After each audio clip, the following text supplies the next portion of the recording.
হঠাৎ করে আমি দেখলাম যে এরকম আমার কাছে একটা ফোন আসে। ফোন আসার পরে মানে আননোন নাম্বার তো অনেকবার ফোন আসছে, অনেকবার ফোন আসছে।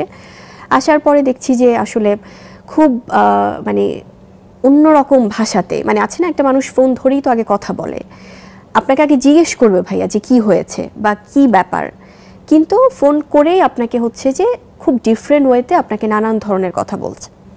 Mail or female? Female definitely. এবং সেটা কে ছিলেন এটা আসলে সবাই জানে, এটা পরবর্তীতে এসছে। যদি সেখানকার ফোন রেকর্ডগুলো বের করা হয় তাহলে এটা ইজিলি বের হবে।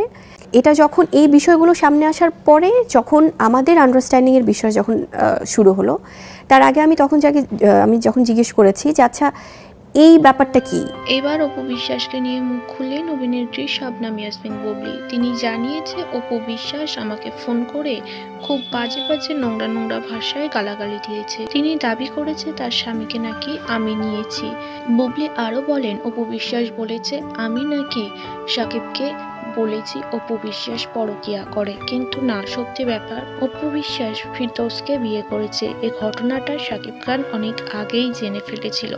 তার জন্য শাকিব খান অপু বিশ্বাসের সঙ্গে পুরোপুরি বিচ্ছেদ তৈরি করে এবং অপু বিশ্বাসের মুখটাও দেখে না। যেটুকু সম্পর্ক রেখেছে শুধুমাত্র জয়ের জন্য, কারণ শাকিব বাবা হিসাবে ভীষণ দায়িত্ববান, সে সন্তানকে কোনোভাবেই ফেরাতে পারবে না।